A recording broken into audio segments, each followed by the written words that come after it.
Welcome to Geared Up on GeekWire. I'm Todd Bishop from GeekWire.com in Seattle.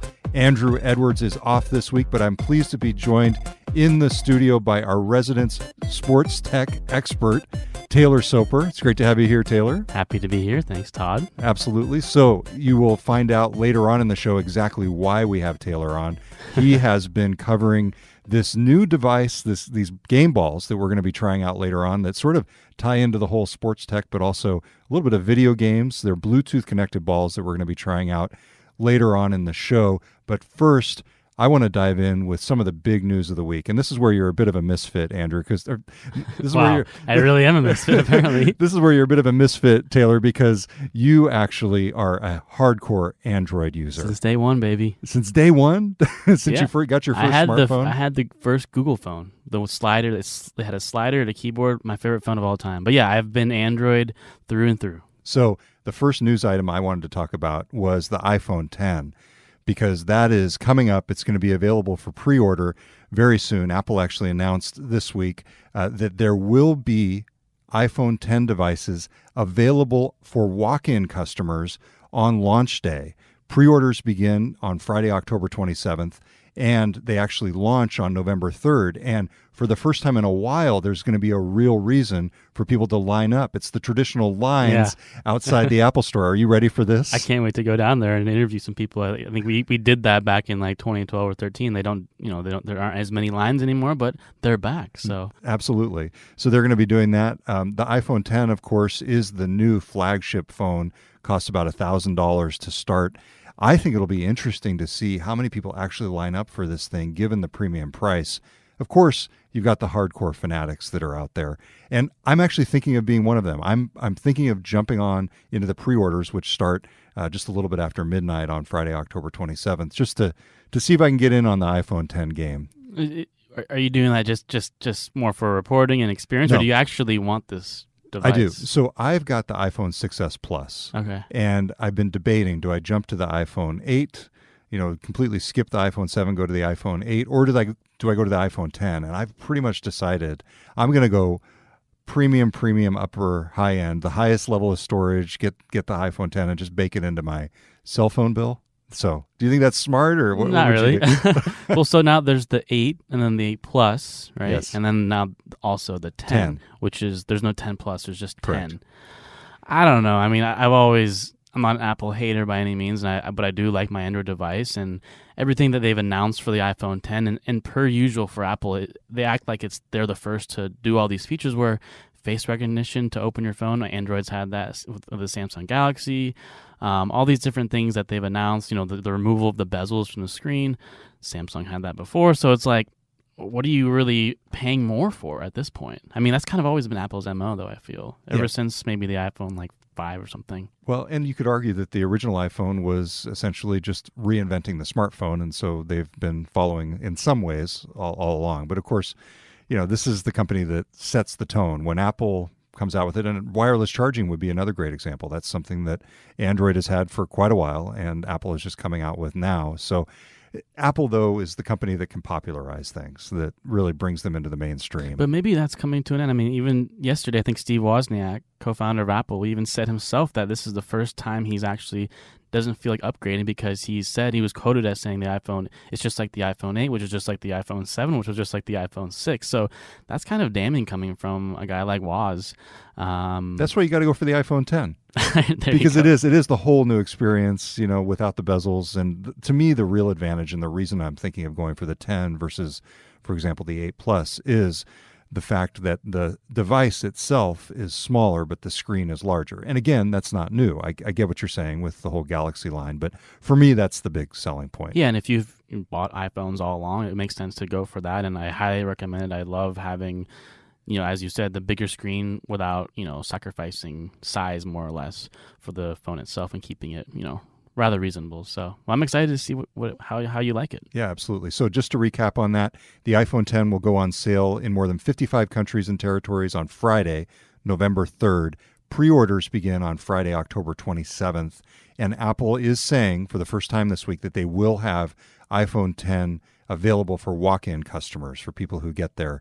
And of course, so that means that there will be lines. And it's interesting in part because there have been questions about how many they would be able to produce. So clearly they have at least enough to satisfy what they believe will be the pre-order demand, plus some to get in for the people who walk in. So that's the iPhone 10. Yeah, I can't wait to go down there, do some reporting, go see How you. do you know you're going to get stuck with that assignment? Not stuck. Aren't you No. too senior for that assignment? No, I was now? just thinking about this. My first video ever was with you outside the University Village Apple Store in Seattle, and we brought like a Windows tablet. Oh my and God, that was we great. camped out outside, and we asked Apple customers as they walked out, would they be interested or purchase this Microsoft device? And it was awesome. It was a And great concept for a video. I can't remember if it was great in execution or whether the folks, but basically people were walking out with their iPads, and we said, "Can we convince you to have some buyer's remorse? Here's a Microsoft tablet." yeah. Was it even the Surface at that point? No, it was like an Acer Yeah. product or something like. With Windows, probably running like Windows 8 or something like that. Yeah. And it was really fun, and of course, it generated a lot of comments from. Is that the time we got kicked out of University Village, or one was of that the a times, different time? maybe. One of the times, maybe. But maybe we'll have to do this again, and maybe I'll bring my Galaxy S8 Plus, and ask people, or we can bring like a Windows phone or something. I don't even know, but it is fun to ask Apple customers, would you be willing to try this other product? Because I've actually heard even our colleague Monica Nicholsberg, who's been iPhone all the way, has been giving some thought to going to Android. Interesting. Maybe you could stand outside in the line with people who are going to buy the iPhone 10 and show them like the Galaxy Note or the Galaxy Edge or whatever, and try and convince them that that's the new iPhone 10, and like Yeah. do a whole Conan O'Brien thing. Yeah, or, exactly. yeah. Or and beyond the comedic value, which is probably not, and we're probably placing our comedy too high, but I think there actually is some value to this. Is like, why are you actually buying an iPhone? Have you given thought to that, or it's probably more of a brand appreciation type of thing? Yeah. So, anyways, I'll see you in line. Okay, sounds good. All right, I want to talk briefly about two other devices that I'm still in the process of testing out, but I wanted to give folks a sense for what they're about. One is the new Garmin Speak. This is the $150 Alexa device. I'm holding it here in my hands for people who are listening on the radio or the podcast. This is a tiny device. The diameter is just a little bit more than a quarter, I'd say, maybe quarter and a half in terms of the actual device. And this mounts, unfortunately, on your windshield. I was really hoping, and this is one reason I haven't tested it thoroughly, that I was going to be able to mount it on my dash. But this whole idea is it brings Alexa into your car for $150, connects to your Bluetooth stereo, and uses the connection on your phone. But when you put it on your dashboard, which to me seems a lot more safe than putting it on your windshield, I'm worried that if I try to take it off my windshield, it'll crack something. When you put it on your dashboard like this, it's upside down. It's meant to be mounted with the mount on top of it onto the windshield. First bummer for me on this particular device.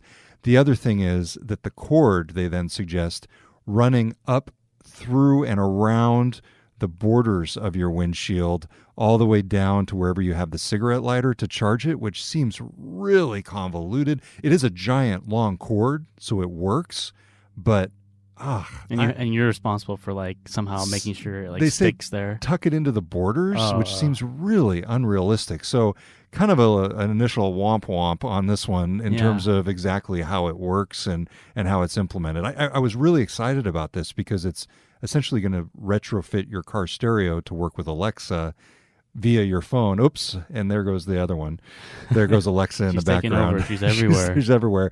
So that was my hope. I'll keep trying it, and I'll see if I can get it to work in my car. I've got a 2007 Camry, so it would be a true retrofit. I don't even have like CarPlay or any other fancy stuff that would allow it. So that again is the Garmin Speak. It's currently available through Amazon, an Alexa device that also provides basically turn-by-turn directions for your car for $150. So we also have in the category of things that I'm currently still testing but have not yet fully experienced yet, the brand new Echo. This is the new $100 Echo, and you can see how it compares to the original, which we've got right here.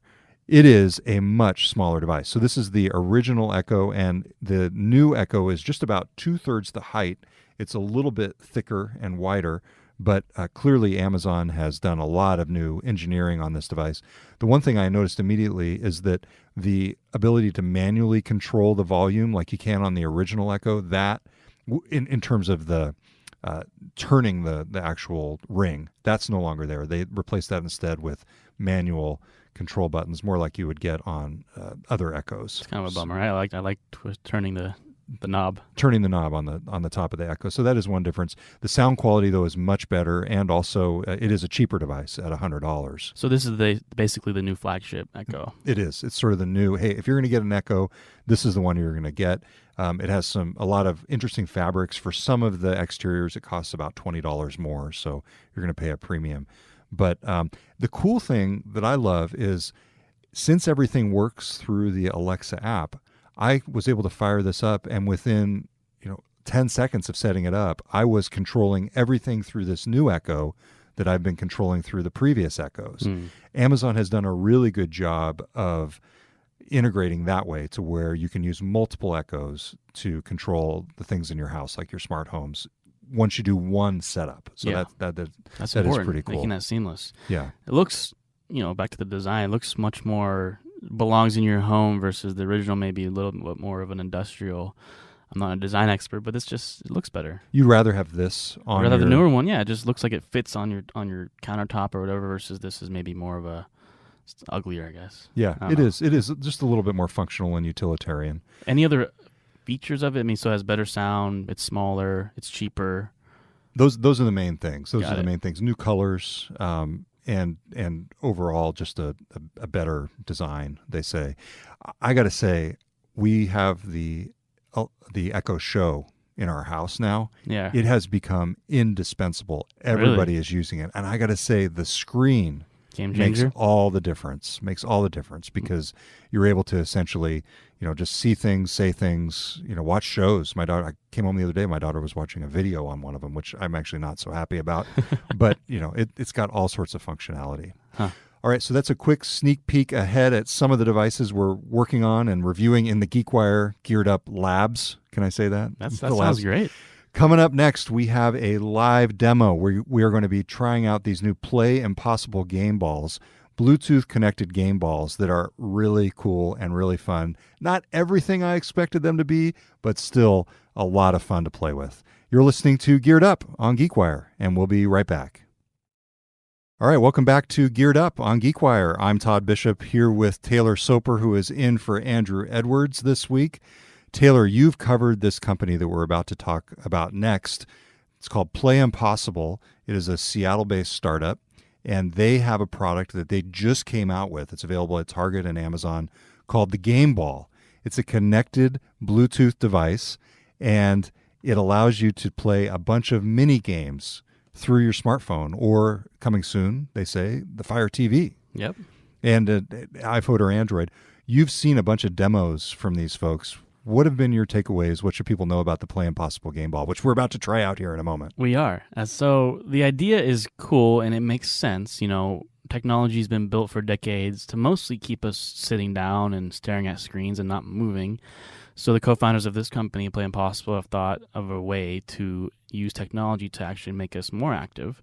And so it's cool. And so the price point is one issue I may have, and maybe as $100 a ball. $100 a ball. I mean, it seems a little expensive, but we'll see how it goes. But they've built a lot of really cool mini games in this that are creative and innovative, but also let you do more traditional sports, just throwing it as you might think of that way. So it's a good combination of new games that they've basically invented, also combining just with traditional, let's play with the ball and throw it around type of idea. Yeah, so a couple things to know, and things that were eye-opening to me.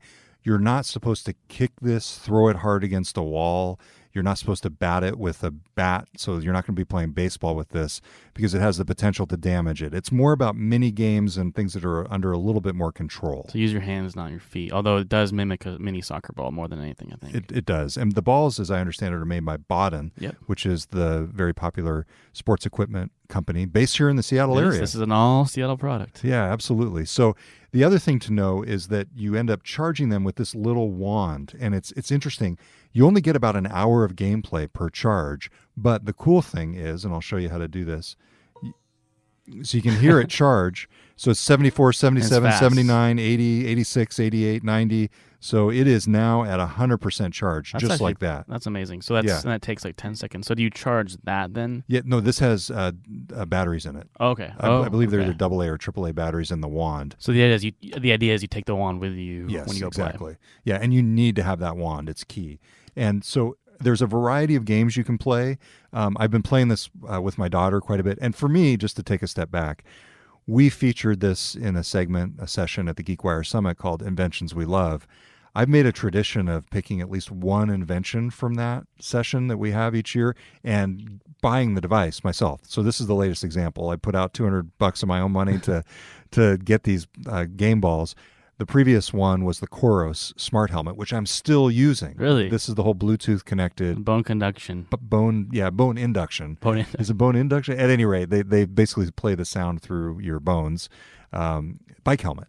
So you're still using it. I'm still using it. Yeah, absolutely. So, and I have a hunch. I think these things will be around. My Yeah. daughter, who's 6 years old, really gets into this stuff. She loves the Kinect. So it's video games, but it's activity, and she loves to be able to play with the game balls. In fact, the last couple nights she's been getting her reading done early, her school homework done early, so we could play with these game balls. I gotta say, I try to avoid using the word magical when describing companies, but there is something cool about touching it, tapping it, throwing it, and having the technology kind of respond to you in an instant.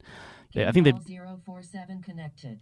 There we go. They've done a good job of keeping it simple, I think, but also, it's a complex product to put together. So It is. And I will say that the app takes a little bit of learning. right. So you got to spend a little bit of time with the app and figure out, because they've got different sections for different things, and you actually have to quit one section to go into another, which I'm doing right here. So let's just give you a sense first for the Sport Labs. So this The metric you want to hear. is the ability to basically see exactly what the ball's doing. So right now I'm going to throw it up in the air and spin it. Oop, actually it's your ball that's Not a connected, very good Taylor. throw there. It's your ball that's connected, Taylor. 674 rotations per minute. Right. And so you can say, okay, what about height? That's cool. 3.4 feet. So it knows exactly how much you've done it. It knows exactly how much air time. 0.9 seconds of airtime. This is cool, and we could just play a game right now. Who could throw it higher? Who Yeah, could throw it faster? Exactly. And then, so that's sort of the Sport Labs, as they call it. So I'm going to quit out of that. I'm going to go to the other games. And then you can do head-to-head. So there's games like Keep Away and Duel with the two balls. You do Skyscraper, where you're basically like building something virtually. And then here's one of my favorites, Taylor, Splash. It's like a virtual water balloon game where let's do free play. Game ball softly. So you have to catch it softly. If you catch it with the palm of your hands, just like a water balloon, it'll Explode. sense it and it'll explode. So let's go. Here we go. 487, 468, 500. We're throwing it back and forth. Now let me see if I can splash it. Okay. 663. Okay, I'll do it. 507. Oh. So I grabbed it too hard and it Longest splashed. stop is 663 milliseconds. So you can envision you're out on a field and you've got the phone and you're holding the phone, but you're tossing it way far and seeing if you can catch it without splashing it. That's Yeah, cool. It's a lot of fun. And then of course we go back here and you have a showdown, so you can do head-to-head play. And this is the one that Red player. John Double Cook and tap I your did. Game ball. Blue player. Toss your game ball. So you double tap, Taylor. You'll be red. Or maybe I'm blue. Okay, go ahead. Red player. Double tap your game ball. Okay. All right. So Nice. now let's see. Let's do shake. Let's see who can shake the ball more. Okay. I know this was the one that we did at the GeekWire Summit, but let's do it again. Shake the game ball until you gain 3,000 points. I gotta get Okay, position ready? for this. You ready? 3, 2, Okay. 1, go. Okay, I got you. Red's ahead. Red's leading. Red's leading. Okay. Are you red or am I red? I don't know. Wow. High impact. Ooh, that's a workout. My arms are sore. I wish I knew who won. Everyone's a winner. So a lot of fun. Let's see. Let's try one more here. To push our luck here. We did reaction. Oh, air spin was a good one. Remember we did that one. Let's do this one. So a sprint. Toss and spin until you reach 25 spins. 3, 2, 1, go. Okay, so we're tossing the balls in the air and spinning them, and it's counting who's Okay, blue wins. I can't remember who's who. That is. Well, red won once and blue won once. Yeah, so exactly. there So you we go. each can claim some victory. At any rate, I've been having a ton of fun with them. I like the size of the balls. Yeah. They basically fit in the hand. You can palm them very easily. They're good for kids. And the other cool thing is it's clear that they're going to be updating this app and you'll be getting new mini games along the way. I like the concept. The app could be a little bit more user friendly. I like the big text, but it's easy to get lost in terms of where exactly you are. The balls do deplete pretty quickly, and it would be nice if you could basically. But then look at that! It's so cool to charge them up. I mean, That it is sounds so cool. I love the sound effects that they've done in these things. So ball 47 is charging up here. Let me try it one more time. There it goes. So That's yeah, pretty cool. It's a really cool experience. I love all the little touches they've got here. For a version 1 product, I've been really impressed with how well it works. Yeah, I think it does fit into this whole trend of sensors in Yep. balls, and not just for kids and games like this, but the NFL is starting to do this in footballs to basically glean all the data they can from the ball movement. And this is a really good example of using it just for games for kids or even adults. I think it's fun for us to play this too. So cool way of, now that the technology's kind of ready and it's here, to integrate it with this and see how do people actually interact with it, and do they enjoy it, and what can you do with the data? To me, that's one of the most remarkable things. If you go back to the sport labs, the precision with which this is measuring Right. this particular device is just, it's incredible. You want to hear. So, I mean, it's like literally airtime is, 0.4 seconds I mean, of airtime. it's amazing in terms of RPMs here. 700. Ooh. I mean, you can see, I mean, like just small variations that is down to the, just the small amount of rotation there. And force too, as well. yeah, That's force. interesting. So that's, 12.0 yeah. Gs.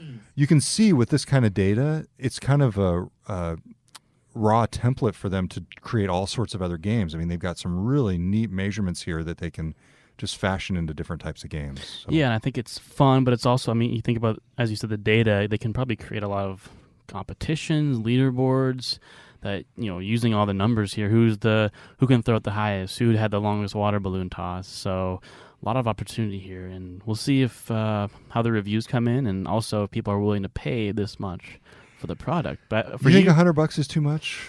if it means, I think there's maybe some value outside of what we're just doing. For example, your daughter is excited about it. It's getting her active. You'd probably rather have her do that than sit in front of her iPad for 3 hours at night. Absolutely. So there's probably, beyond monetary value, there's just some benefits there. So And we were playing this primarily over the weekend when it was raining, so we were in the house. But I really want to get this thing out on a field with, frankly, I want to get it out with like another adult and try like the 30-yard water balloon thing. Right. Like that would be really fun. Like maybe we should go out and do that after this show. That's a that good would idea. be fun. Yeah, Yeah. let's do it.